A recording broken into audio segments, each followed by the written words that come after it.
رحمت الله نبیل د طالبانو او پاکستان پر ضد بیا تازه څرګندونې کړې دي او فرانسې بیا د طالب بندیانو د خوشي کولو سره ولې مخالفت ښودلی دی. دا دوه مهم خبرونه په دې مهمې ویډیو کې وګورئ.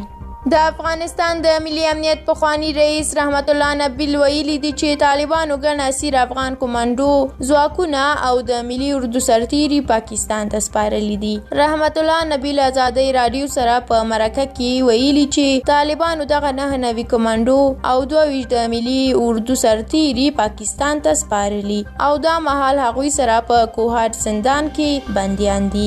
تر دې وړاندې د طالبانو له لوري پاکستان ته د افغانستان د اردو د وسایطو او تجهیزاتو د اړولو راپورونه او عکسونه خپاره شوي دي.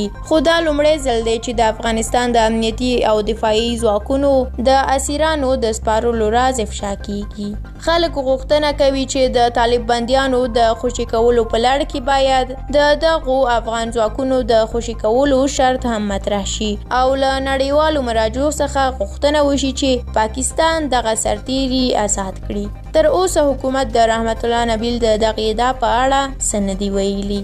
او همدارنګه د دې ترڅنګ فرانسې پر افغان حکومت غږ کړی دی چې افغانستان کې د فرانسوي وګړیو وژونکي طالبان له زندانه خوشي نه کړي. د فرانسې د بهرنیو چارو وزارت ویلي د دې طالبانو شمیر 3 تنه دی چې وروستیو کلونو کې افغانستان کې فرانسوي سرتیري وژلي دي. فرانسې دا غوښتنه رسما د یوې اعلامیې په خپرولو سره له افغان حکومت څخه کړې ده.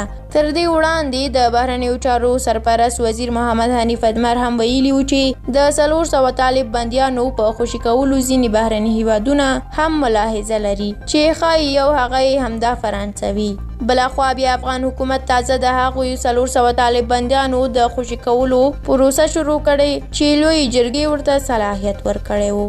له تاسو ډیره مننه چې دا دوه مهم خبرونه مو تر پایه واوریدل. که مو زموږ یوټیوب چینل سبسکرایب کړی نه وي سبسکرایب یې کړئ. تر بلې ویډیو الله مو مل شه. ښه وخت ولرئ.